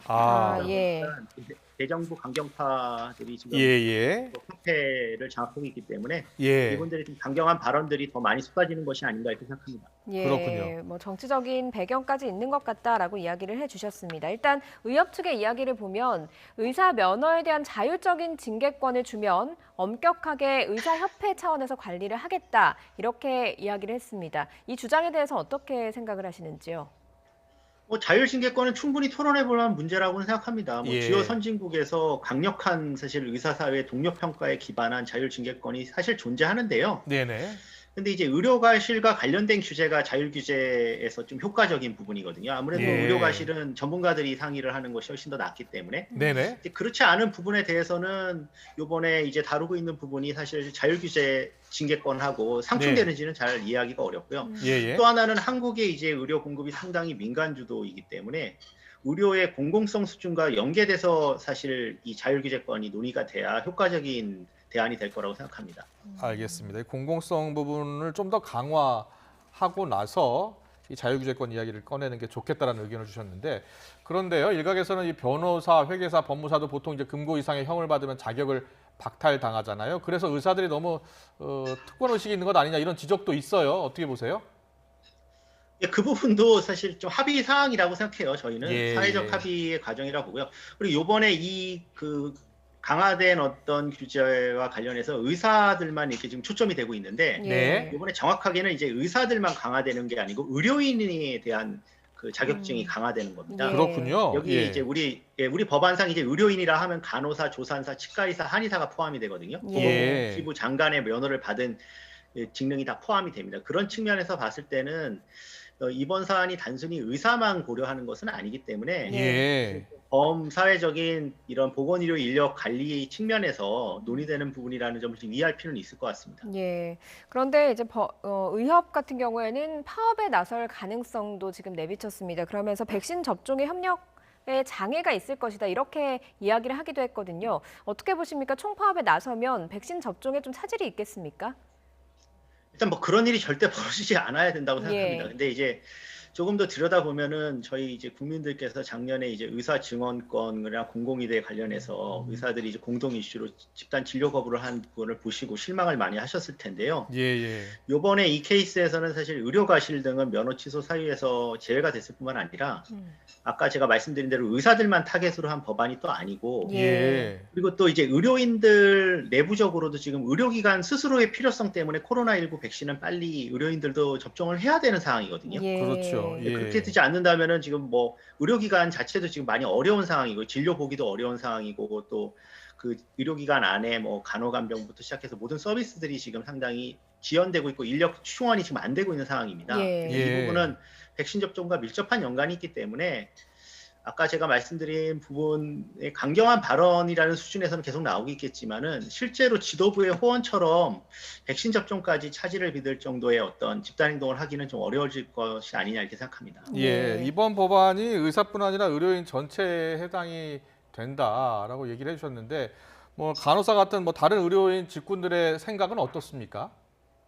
그러니까 지금 의사협회를 제외한 뭐 지금 치과의사협회나 한의사협회나 간호사협회는 특별한 언급을 하고 있지 않습니다. 물론 뭐 내부적으로 이 법안에 대한 어떤 대안을 마련하려고 하는 것인지는 모르겠습니다. 그러니까 의사협회도 당연히 반대한다면 그냥 반대하는 게 아니라 이제 대안 제시를 해야 되고 거기에는 이제 법률적 윤리적인 검토들이 포함이 돼야 될 거라고 생각을 합니다.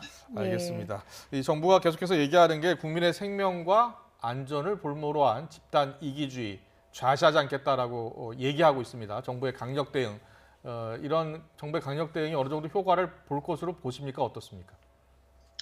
근데 이제 실제로 작년에 이제 저희가 8월에 의사 인력 증원 방안에 반대해서 집단 진료 거부했을 때도 좀 국민들이 봤을 때는 좀 실망스럽게 마지막에 정부가 정책을 좀 철회하는 걸로 나타나지 않았습니까? 그러니까 이번 케이스에서 사실 이제 정부의 강경 대응도 이제 필요할 수 있는 어떤 국민들의 어떤 정서를 고렸을 때는 발언일 수 있겠지만은 그것보다는 앞서 이런 법안 취지 등에 대해서 대국민 선전도 좀 더 잘 돼 있어야 될 것 같고요. 그리고 다른 의료 직능들을 포함해서 동의를 좀 더 확보하는 방법이 효과적이지 않을까 이렇게 생각을 합니다. 알겠습니다. 보건의료 단체 연합은 의사들의 총파업은 안 된다는 입장이죠? 물론입니다. 지금 뭐 이 사안을 아까 제가 설명드렸듯이 진료 거부를 행사할 만한 그런 사안의 경중에 포함이 되지 않고요. 만약에 스스로 의사협회가 독소 조항이라고 생각을 한다면 대안 제시를 하는 것이 훨씬 더 나은 방향이라고 생각합니다. 알겠습니다. 네, 여기까지 듣겠습니다. 지금까지 정영준 정책위원장과 함께했습니다. 잘 들었습니다. 감사합니다.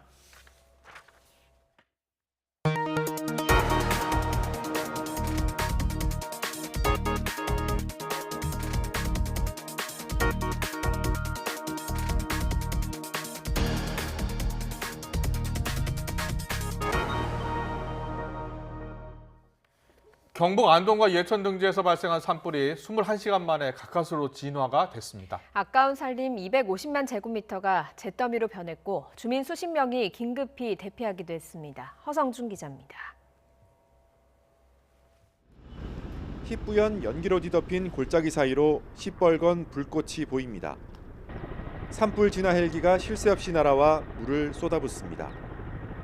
지난 21일 오후 3시 20분쯤 경북 안동시 임동면 망천리 야산에서 시작된 불은 수 킬로미터 떨어진 중평리까지 순식간에 번졌습니다. 집주우러 와가지고 막 물 퍼붓고 해가지고 지금 지구는 좀 괜찮아요. 마당까지 다 탔고 다 타도 건물은 괜찮아. 바람 많이 불었으니까 지금 뭐 감당이 안 되잖아요. 산림당국은 대응 2단계를 발령하고 대구와 부산, 대전 등 인접 시도에 소방 인력과 장비까지 끌어왔습니다. 하지만 지형이 험한 데다 바람이 강하게 불면서 불길을 잡는 데 애를 먹었습니다. 헬기 23대와 인력 1000여 명을 집중적으로 투입한 끝에 21시간 만인 낮 12시 20분쯤 진화에 성공했습니다. 그 사이 산림 200만 제곱미터가 잿더미로 변했습니다. 또 불길이 마을로 번지면서 주민 100여 명이 긴급 대피하기도 했습니다. 한때 불이 정제종택과 만우정 등 문화재를 위협하는 긴박한 상황이 벌어졌지만 다행히 피해가 나지는 않았습니다. 마을회관에 대피시켜가지고 밤사이에 어디 위험지구에 못 가도록 조치를 시켰고 특히 또 문화재 보호를 위해 가지고 소방차를 대기시켜 가지고 근접하는 불길을 잡고 해서 인근 지역인 경북 예천군 감천면에서 시작된 불도 산림 50만 제곱미터를 태우고 18시간 만에 꺼졌습니다. 이 과정에 주민 200여 명이 인근 마을로 대피해 뜬 눈으로 밤을 새웠습니다. 산림당국은 바람이 다시 거세진다는 예보에 따라 헬기 10여 대와 인력 1,300여 명을 남겨두고 불씨가 되살아날 경우에 대비하고 있습니다. YTN 허성준입니다. 산에난 불을 끄는 데는 헬기가 큰 역할을 하는데요. 하지만 이 야간에는 헬기를 띄울 수 있는 조건이 매우 까다롭습니다. 야간 진화 작업은 사람에게 의존할 수밖에 없어서 대안 마련이 시급합니다. 오태인 기자입니다. 어둠이 완전히 내려앉은 시각, 산 능선을 따라 불이 띠를 이뤄 번집니다. 산불 특수 진화대원들이 안간힘을 쓰고 있습니다. 산불이 더 번지지 않게 방화선을 만드는 겁니다. 밤에는 헬기가 뜨지 않습니다. 사람이 일일이 올라가서 방화선을 구축해야 됩니다. 그래야 산불 확산을 방지하고 더 큰 피해를 예방할 수 있는. 그동안 안쪽 나무들은 속절없이 타들어갑니다. 헬기가 물을 뿌려줘야 하지만 야간에 쉽게 띄울 수 없어 잔불만 겨우 정리하는 처지입니다. 일몰이 됨에 따라 바람이 강하고 산세가 험하여 헬기 투입이 어려웠습니다. 야간 산불 진화를 위하여 특수 진화대, 공중 진화대들이 투입되어 잔불 정리를 하고 있었습니다. 안전 운항 규정 때문입니다. 국내 소방 헬기는 풍속이 초속 5m 이하에서 운항 가능하고 급수도 착륙 후에 해야 합니다.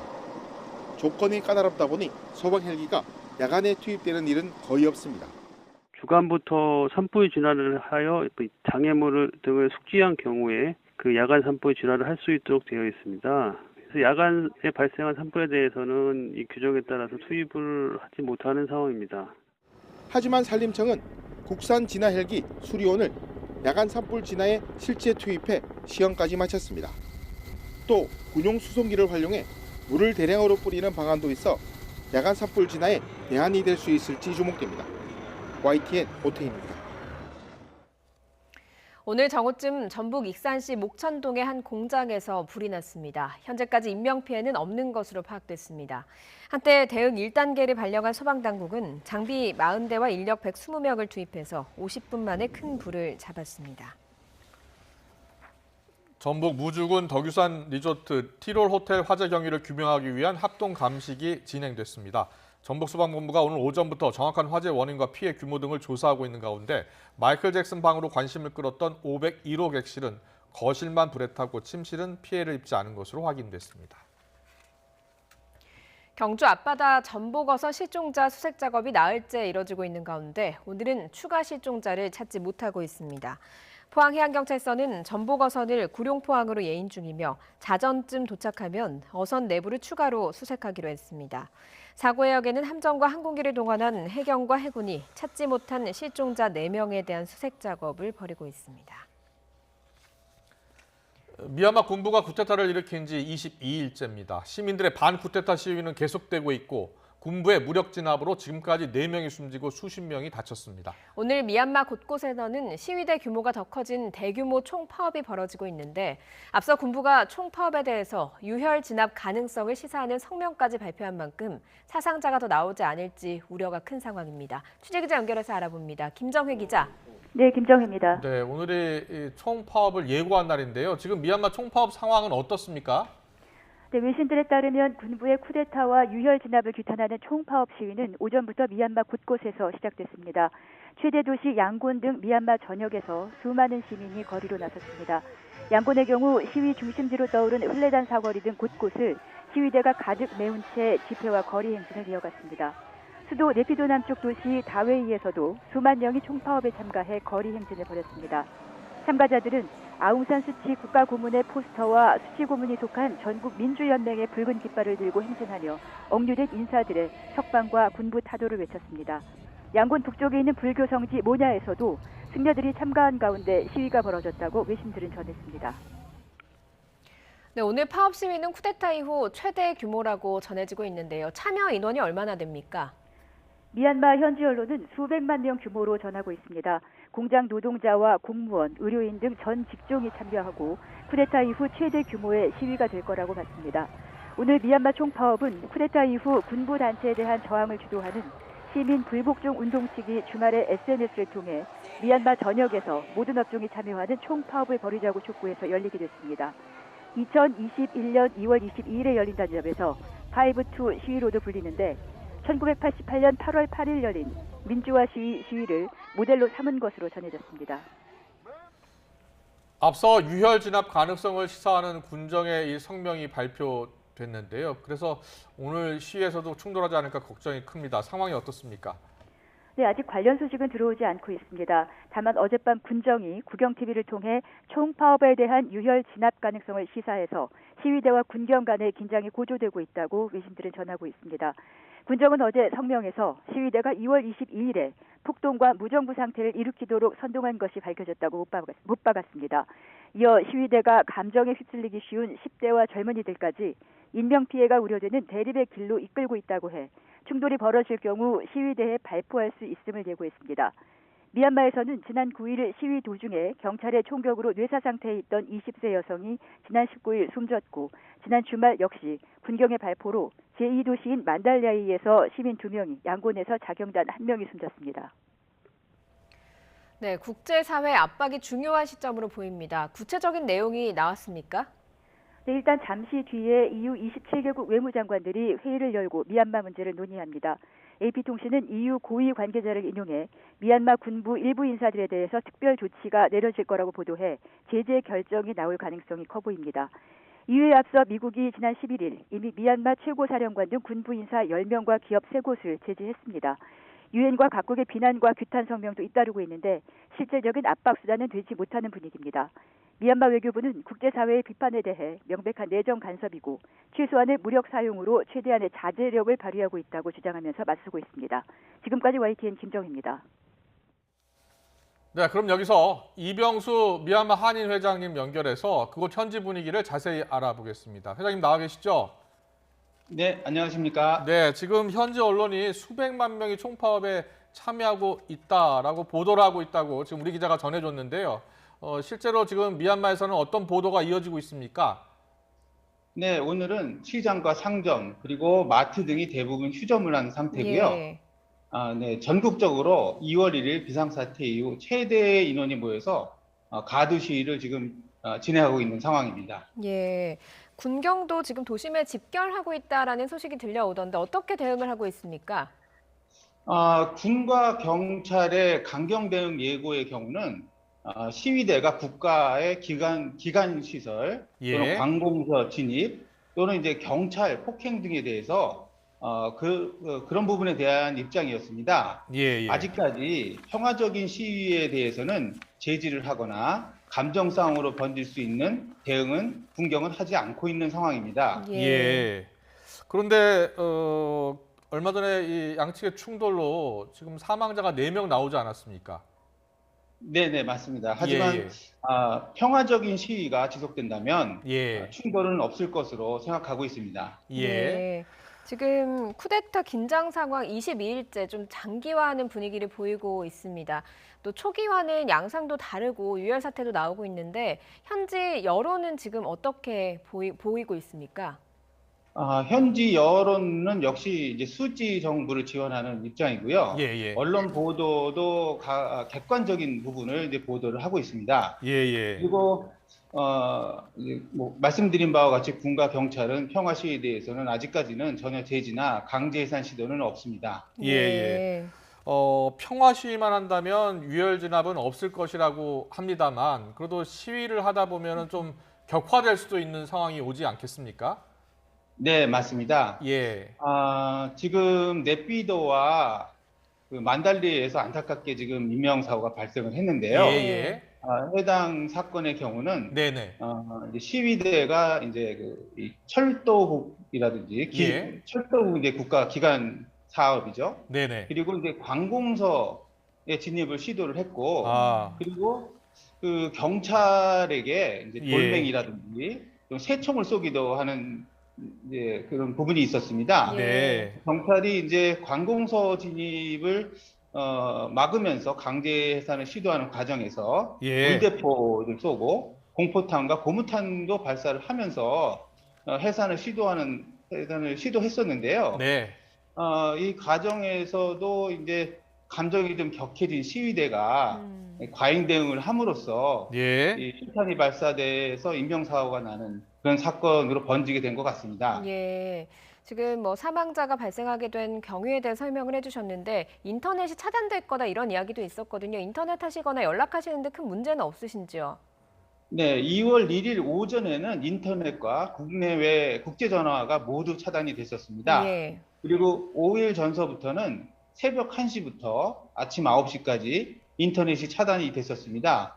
그리고 오늘의 경우는 12시까지 인터넷이 차단된다는 예고가 있었는데요. 예. 실제로 3G를 사용하는 모바일 인터넷은 뭐 일부 지역에서는 차단이 된 것 같지만 네. 평상시처럼 지난 5일간처럼 오전 9시부터는 인터넷이 연결되어 있습니다. 예. 우리 교민들의 안전도 걱정인데요. 혹시 관련 소식 알고 계신 거 있습니까? 저희 교민들이나 동포기업의 피해는 아직까지 보고된 바가 전혀 없고요. 예. 네, 저희 한인회에서도 교민 안전을 위해서 여러 가지 비상대책들을 지금 마련하고 대사관에서도 안전이 최고라는 생각으로 이제 현재의 비상사태가 발생하기 전 예. 이런 사태가 예감이 되는 시점서부터 3교대 당직제를 운영하면서 예. 비상사태 발생했을 경우 교민 안전행동 지침을 공지를 하고 있고요. 네.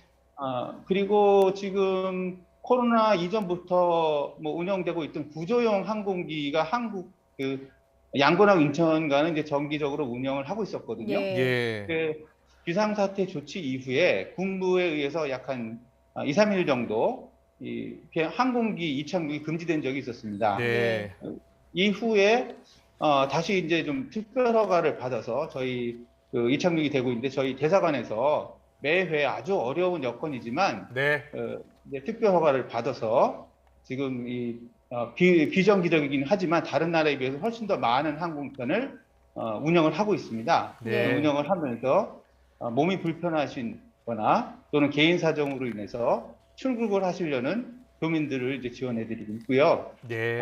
교민 안전 외에 저희 미얀마에 이제 투자 기업들이 많이 계십니다. 예. 그 투자 기업들이 수출입하는데 불편이 없도록 통관 지연이라든지 이런 부분도 이제 파업은 하고 있지 않습니다만 이제 출근 저지를 하는 시위대들이 있거든요. 예. 그런 시위대들에 의해서 다소 좀 불편한 점이 있었습니다만 이런 부분을 해소하기 위해서 저희 대사관에서 관련 부처와 협의하는 데도 앞장을 서고 있습니다. 예, 알겠습니다. 네, 잘 알겠습니다. 이번 총파업 시위가 아주 평화롭게 마무리됐으면 좋겠고요. 미얀마 군부도 미얀마 국민들의 의견을 충분히 수렴해서 더 이상의 사태가 없었으면 좋겠습니다. 안전 조심하시고요. 지금까지 이병수 미얀마 한인 회장이었습니다. 잘 들었습니다. 고맙습니다. 네, 감사합니다.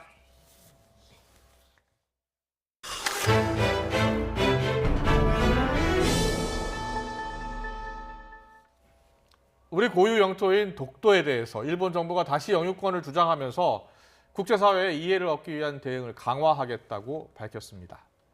일본 정부 대변인인 가토 관방장관은 오늘 오전 정례 기자회견에서 시마네 현이 정한 이른바 다케시마의 날을 맞아 역사적 사실이나 국제법상으로 명백한 일본 고유 영토라고 다시 주장했습니다. 일본이 이른바 다케시마의 날 행사를 열고 독도 영유권을 주장한 데 대해서 외교부는 강력히 항의하고 행사 폐지를 엄중하게 촉구했습니다. 외교부는 대변인 성명을 내고 일본이 독도에 대한 부질없는 도발을 반복하고 있다면서 부당한 주장을 즉각 중단하고 겸허히 역사를 직시해야 한다고 지적했습니다. 비트코인의 국내 거래 가격이 연일 최고가를 경신하는 등 가상화폐 투자 열풍이 뜨겁습니다. 이런 가운데 정부가 내년부터 가상 자산에 대한 과세 방침을 결정하면서 불만의 목소리가 나오고 있습니다. 김태민 기자입니다. 뜨겁게 달아오른 가상화폐 투자 열기가 식을 줄 모르고 있습니다.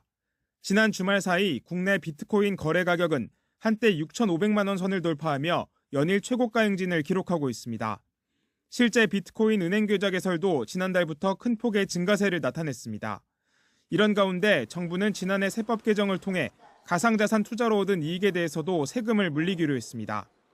예를 들어 가상화폐 거래로 1,000만 원의 차익을 얻었다면 내년부터는 여기서 공제액 250만 원을 뺀 나머지의 20%, 150만 원을 세금으로 내야 합니다. 하지만 이런 방침에 대해 가상화폐 투자자들 사이에선 벌써 불만의 목소리가 터져나오고 있습니다. 주식 거래로 거둔 금융투자 소득에 대해서는 5천만 원까지 세금을 면제하면서 비슷한 성격의 가상화폐에 대해서만 과도한 세금을 매긴다는 겁니다. 이에 대해 정부는 아직 가상화폐를 금융자산으로 인정한 선례가 없다는 입장. 전문가들 역시 세제 혜택을 통해 가상자산 투자를 활성화하기엔 아직 한계점이 많다고 지적합니다. 주식은 어떻든 자본시장에서 자본을 직접 조달해주는 그런 중요한 어떤 상품이잖아요. 아직 암호화폐는 여전히 어떤 기능을 하게 될지 아직은 명확하지 않거든요. 정부가 이쪽에 투자를 장려하는 목적으로 그런 접근은 여기서 할 수가 없어요. 지금도 가상화폐의 미래에 대한 평가는 세계적인 학자와 금융전문가 사이에서 극명하게 엇갈리고 있습니다. 이에 따라 가상자산의 성격과 이에 대한 과세 논란 역시 당분간 끊이지 않을 전망입니다. YTN 김태민입니다.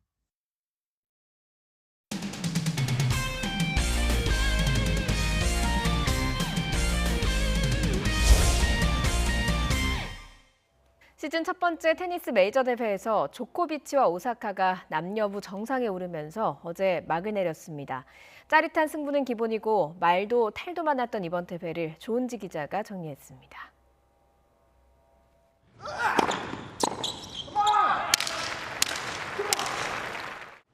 애꿎은 라켓에 무섭게 화풀이하고 다리를 찢고 복근을 다치면서도 세계 1위 조코비치는 승승장구했습니다.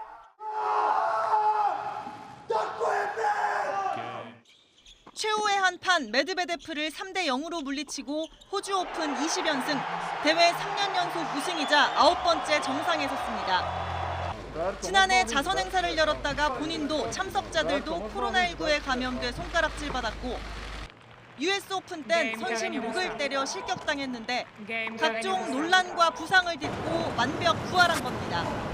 페더러와 나달의 메이저 최다 20번 우승에 이제 트로피 2개 차로 따라붙었는데 당분간 정상에서 내려올 생각이 없어 보입니다.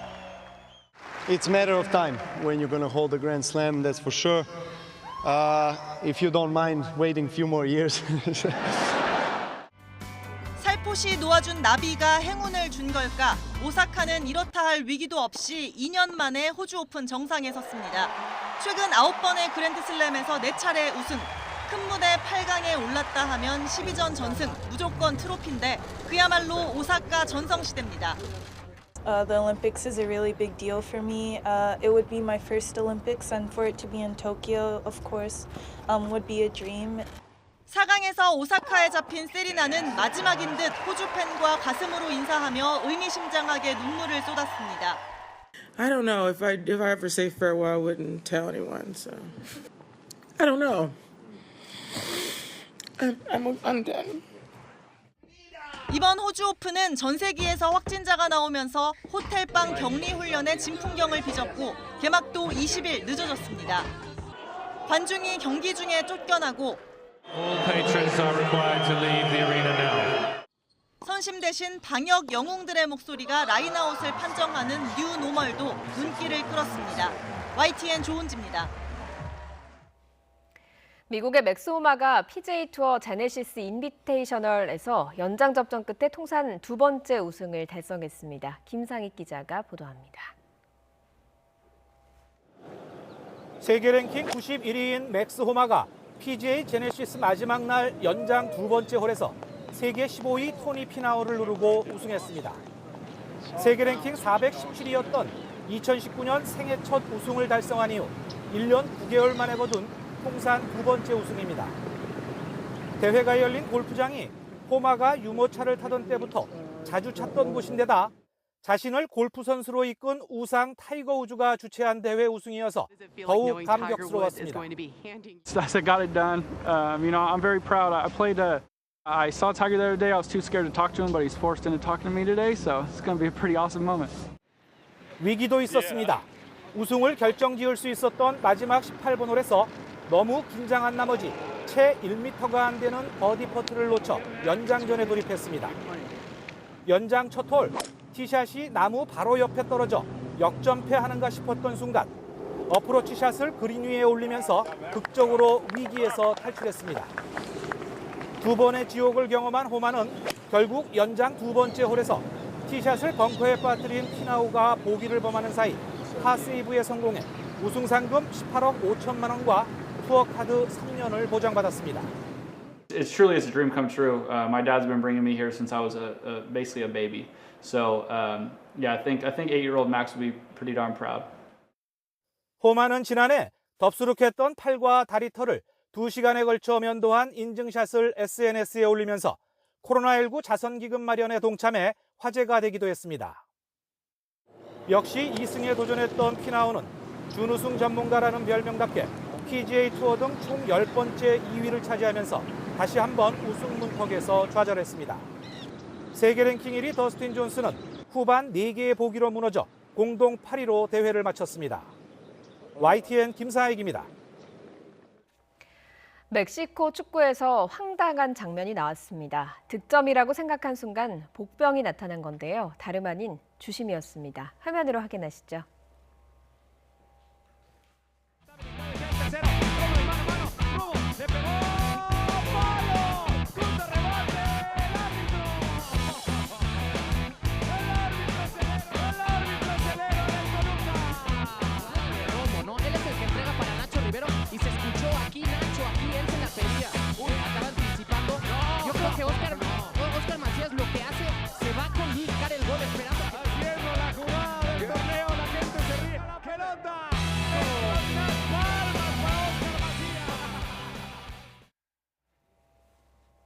YTN 스포츠부 조은지 양시찬 기자가 한국체육기자연맹이 선정한 2020년 3분기 체육기자상을 수상했습니다. 조은지 양시찬 두 기자는 지난해 여름 고 최숙현 선수의 비극을 부른 감독과 주장 선수, 운동 처방사의 폭행과 가혹 행위를 연속 보도한 데 이어서 구조적인 문제점도 심층적으로 짚었습니다.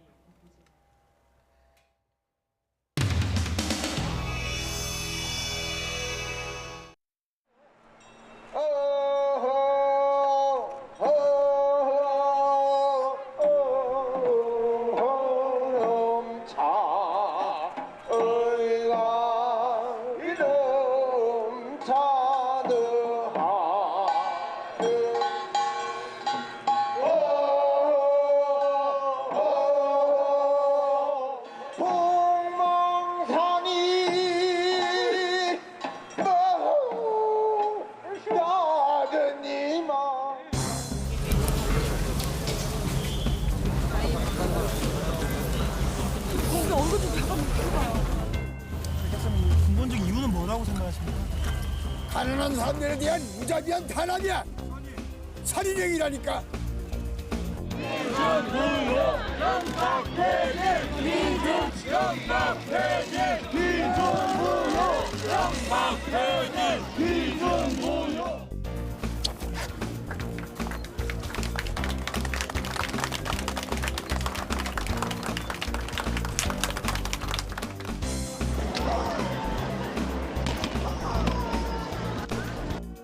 여러분, 우리가 여기에 왜 왔습니까?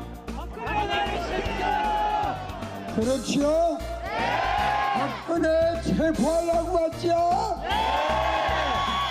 나도 앞장서서 민족 반역자, 민주 반역자 박근혜 체포하는데 여러분들하고 함께 하겠습니다.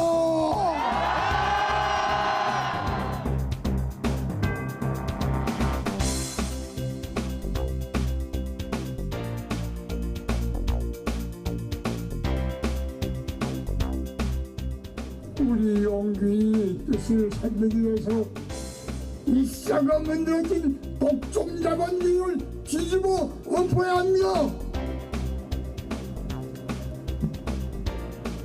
저도 집회라도 짓고 끝까지 따라가겠습니다. 고맙습니다.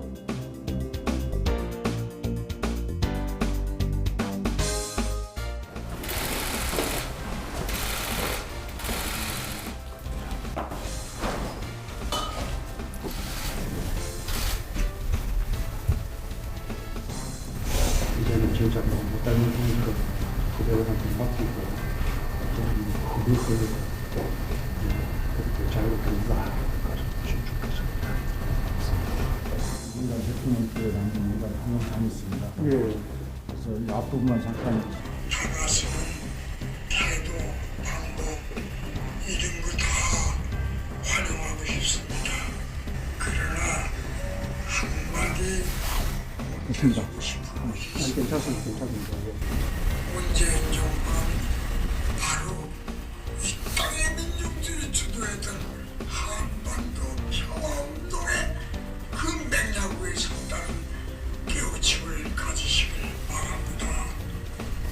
이게 상당히 돼가지고 전달해 드리겠습니다. 그걸 보신 분들이 그리고